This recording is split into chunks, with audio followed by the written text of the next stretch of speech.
kids, and welcome to another edition of Virtual Sunday School with Miss Nikki. I hope you guys are doing awesome, and I hope you've had a wonderful week. Today we're going to start community time with a question. So can you think of an occasion that you celebrate every year? Now maybe you could think of a birthday, or maybe you thought of Christmas, maybe Thanksgiving Day or Easter. There's so many occasions that we celebrate every year, and we get so excited when they're getting close and we get to celebrate that. But in today's story, we are going to learn about an occasion that only happened every 50 years. Now, could you imagine waiting for some of our exciting occasions for 50 years? That's a long time to wait. Now, before we get to our story, I want to review our memory passage that we've done the last couple weeks. It comes from Matthew chapter 25, verses 35 through 39. For I was hungry, and you gave me food. I was thirsty, and you gave me something to drink. I was a stranger, and you welcomed me. I was naked, and you gave me clothing. I was sick, and you took care of me. I was in prison, and you visited me. Then the righteous will answer him, Lord, when was it that we saw you hungry and gave you food, or thirsty and gave you something to drink? And when was it that we saw you a stranger and welcomed you, or naked and gave you clothing? And when was it that we saw you sick or in prison and visited you?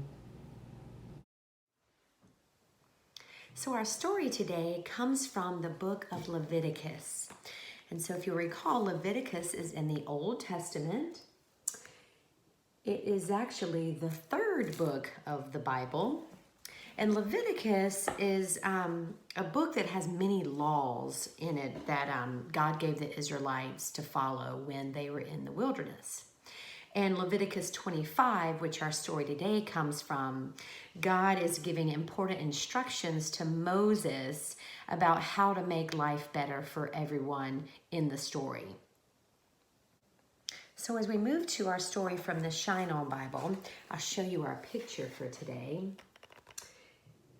You'll see those two men up on that hill blowing those interesting looking horns. They look like ram horns. But notice while I read this how many times I say celebrate. From Leviticus 25. Celebrate, God told Moses. Sound the trumpets everywhere. Proclaim a year of Jubilee. People who had sold their land could celebrate. God said, all the land will go back to its first owners in the year of Jubilee. People who had sold their houses to buy food celebrated.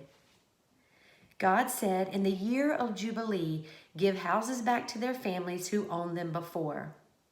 People who were slaves also celebrated.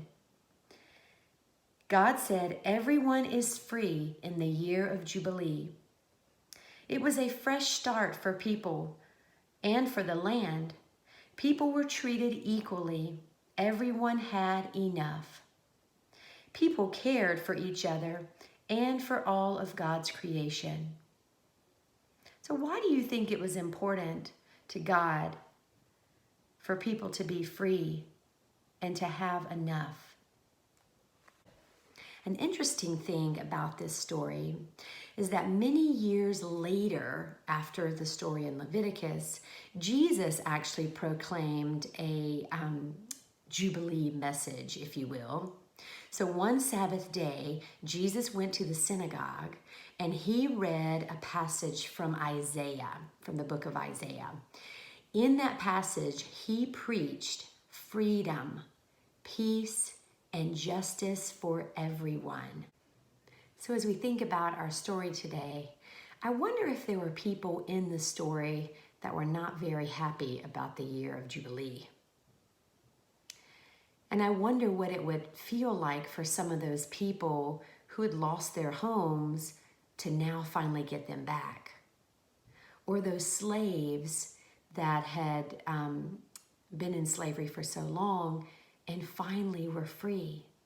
I wonder what that was like.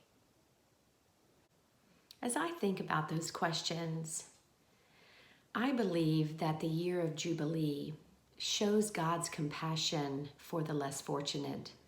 And not only compassion, but it also shows God's will that something be done to help them.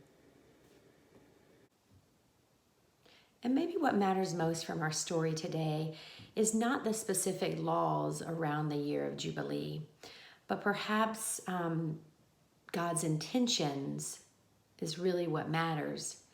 This story reminds me a little bit of the State Farm slogan, like a good neighbor, State Farm is there. The reason why everyone had enough was because everyone was willing to share. And the reason why people were treated equally, because I think they realized that the world would be a better place to live in if everyone were treated equally. So I wonder how we can make every year, or even every day, a reason to proclaim the good news of Jubilee. How can we be the type of people or the type of church that looks after the less fortunate? Or how can we better take care of our neighbors? So now please join me in prayer. God, thank you for this great, big, beautiful world. Help us take care of one another and all of your creation. Amen. So now go and celebrate this week, and may God bless you.